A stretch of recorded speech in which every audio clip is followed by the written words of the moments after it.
என்ன பிரச்சனை? 12 நாட்டிகள் மைல் வரைக்கும் தமிழக அரசினுடைய எல்லை.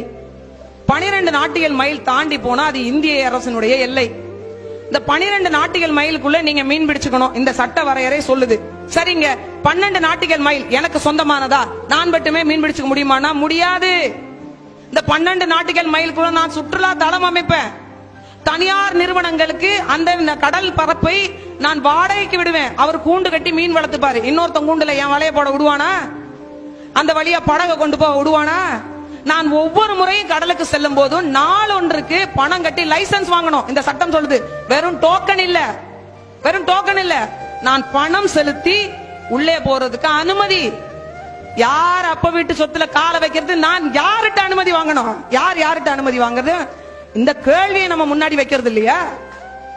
இந்த கேள்வி 10,000 ரூபாய்க்கு தாண்டா நீ ஒரு நாளைக்கு மீன் பிடிக்கணும்ன்ற. 10,001 ரூபாய்க்கு பிடிச்சிட்டா கரைக்கு கொண்டு வரோம்.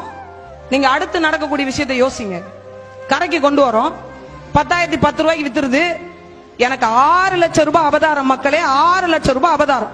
3 முறை எனக்கு அபதாரம் விதிக்கப்பட்டுருச்சுன்னா 4வது முறை எனக்கு வாழ்நாள் தடை.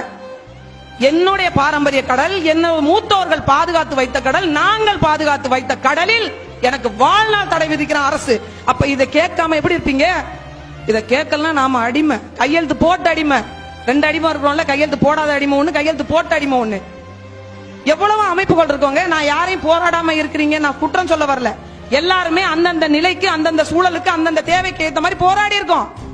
ஆனா என்ன போராட்டங்கள் நடந்தும், என்ன அரசியல்கள் வந்தும், இன்னும் 71% மீனவ மக்களுக்கு நிரந்தர குடியுரிமை பட்டா இல்ல. என்னைக்கு யோசிச்சிருக்கோம்? இந்த மண்ணில நீ வாழ்றதுக்கான நில உரிமை இல்ல. கடல் வளங்களை உனக்கு சொந்தம் கிடையாது. கடலோர மசோதா போட்டு உனக்கு அங்க நீ கடலுக்கு போறத வரையறை செய்யறாங்க. சிஆர் சட்டம் ஒரு சட்டம் கொண்டு வந்து கடலை 5 முறைகளாக பிரிச்சு வச்சிருக்காங்க. என்ன இருக்கு நமக்கு? எப்படி இந்த மண்ணுடைய பிரஜைகள் நம்ம சொல்லிக்க போறோம்? ஆனாலும் நமக்கு ஒரு சக்தி இருக்கு. எங்களெல்லாம் ஒண்ணும் பண்ணிட முடியாது. ஏன் பண்ண முடியாதுன்னு நினைக்கிறோம்? இந்த பக்கத்துல சென்னையில நல்ல தண்ணி ஓட குப்பம்னு ஒரு ஊர் இருந்தது. இருக்கா இப்போ? ஒரே நாள் இரவு தைரியத்திலையும் திமிரிலையும் தன்னம்பிக்கையிலும் உயர்ந்து நிற்கக்கூடிய ஒரு சமூகத்தினுடைய பிள்ளைகளை இரவு 12 மணிக்கு எரிவாயு ஊர்ல தூக்கி வெளில போட்டு, கேஸ் சிலிண்டர் தூக்கி வெளில போட்டுட்டு இருக்கிற ஆளெல்லாம் வெளில துரத்தி விட்டு இரவு 12 மணிக்கு அந்த கிராமமே ஜேசிபி இயந்திரம் கொண்டு அந்த வீடுகள் எல்லாம் இடித்து தள்ளப்பட்டது. இந்த 13 கடலோர மாவட்டங்கள், தமிழ்நாட்டினுடைய கடலோர மாவட்டம், புதுச்சேரியில 2 மாவட்டம், நம்ம என்ன பண்ணோம்? அது அவங்க பிரச்சனை.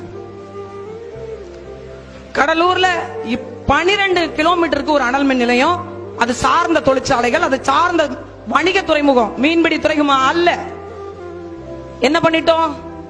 இப்ப ராமநாதபுரம் அண்ணன் கைது செய்யப்பட்டிருக்கும் போது நாங்கள் அது குறித்த தகவல்களை சேகரிச்சுட்டு இருந்தோம். காளிதாசு கிட்ட எங்களால என்ன பண்ண முடியுமோ அதை நாங்கள் அந்த தகவல்களை பரப்பிட்டு இருந்தோம்.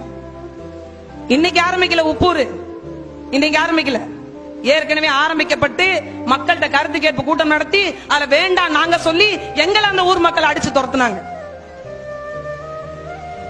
இன்னைக்கு தொடங்கல ஸ்டெர்லைட், இன்னைக்கு தொடங்கல கூடங்குளம், இன்னைக்கு தொடங்கல நாகப்பட்டினத்தில் இருக்கக்கூடிய மாவட்டத்தில் இருக்கக்கூடிய தொழிற்சாலைகள், இன்னைக்கு தொடங்கல காரைக்கால் பகுதியில் இருக்கக்கூடிய தொழிற்சாலைகள். அப்படியே படிப்படியா அந்த நகர்வுகள் நம்மை நோக்கி அழுத்திட்டு இருக்கிறாங்க. ஒண்ணு புரிஞ்சுக்கோங்க, கடலோரத்தில் தண்ணீர் தேவைப்படாத தொழிற்சாலைகள் கூட கடலோரங்களில் வைக்கக்கூடிய அவசியம் என்ன? கழிவுகளை எளிமையாக கடலில் கலக்க விட்டுடலாம். ஒரு நிறுவனத்தினுடைய, ஒரு கார்ப்பரேட் கம்பெனியுடைய, ஒரு தொழிற்சாலையுடைய கழிவுகள் அத்தனையும் நம்மளுடைய வாழ்வாதாரத்தை கொள்முதலாக வைத்திருக்கக்கூடிய கடலில் தான் மக்களை கலக்கிறது. இதை கேட்கறதுக்கு நமக்கு நேரம் இல்ல. வேகமா ஓடணும், உழைக்கணும், பிள்ளைங்களுக்கு சேர்த்து வைக்கணும். எதை வச்சு சேர்த்து வைப்ப? விசைப்படகா 1 லட்சம் ரூபாய்க்கு தான் ஒரு நாளைக்கு மீன் பிடிக்கணும். சரிங்க, நான் 1 லட்சம் ரூபாய்க்கு மீன் பிடிப்பேன்றதை நீங்க எப்படி வரையறை செய்வீங்க? எப்படி வரையறை செய்வாங்க தெரியுங்களா? சிறுவிகித மீன்பிடிப்பு இருக்குல்ல, சிறுவிகித மீன்பிடிப்புல இருந்து பெரும் மீன்பிடிப்பு வரைக்கும் சின்ன தொழில்கள்ல கூட அந்நிய முதலீடு செலுத்தி நம்ம மீன் எல்லாம் அதானி வாங்குவார்.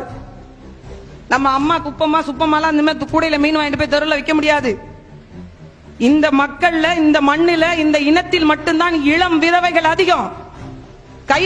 புருஷனே இல்லனாலும் கூட எடுத்துட்டு போய் சுமந்து மீன் வித்து பிள்ளைங்களை காப்பாத்தலாம் நினைச்சு வாழ்ற மீனவ பெண் தொழிலாளர்களோட நிலைமை என்ன? மீனை கொட்டி ஏலமிடக்கூடாது, கம்பெனிகளுக்கு அங்க இருக்கும் போதே அவர் விலை நிர்ணயம் அவர் தான் செய்வாரு. மீன் பிடிக்கிறதுல மட்டும் இருக்கிற பிரச்சனையை பாக்குறோம், நாம அடுத்த நகர்வுல இருக்கிற பிரச்சனை நாம பாக்குறது இல்ல. ஏற்கனவே நம்ம கிட்ட நில உரிமை இல்ல, வெளியில போங்கன்னா வீட்டை விட்டு வெளில போய் தான் ஆகணும். நமக்கு அரசியல் பங்கேற்பு கிடையாது, அரசியல் அங்கீகாரம் கிடையாது, கல்வியில் இடஒதுக்கீடு கிடையாது, வேலை வாய்ப்பு இடஒதுக்கீடு கிடையாது. நீ என்ன நினைச்சாலும் எதுவும் செய்ய முடியாது. வழக்கு போடுவாங்க, அதோட நம்ம கலைஞ்சிருவோம். அதிகபட்சம் அடிப்பாங்க, அதோட கலைஞ்சிருவோம். இல்ல சுடுவாங்க, அதோட கலைஞ்சிருவோம். முடிஞ்சு போச்சு. அதை தாண்டி ஒரு நகர்வு இது வரைக்கும் யோசிக்கல. இதை உடைச்சு எறியணும் தான் இருக்கக்கூடிய எல்லா மீனவர்களும் என்ன குறைகள் இருந்தாலும் அதை எங்க மேல கொட்டுங்க, தயவு செஞ்சு ஒன்னா வாங்கன்னு நினைச்சோம், இணைவோம் மீனவனாகன்னு.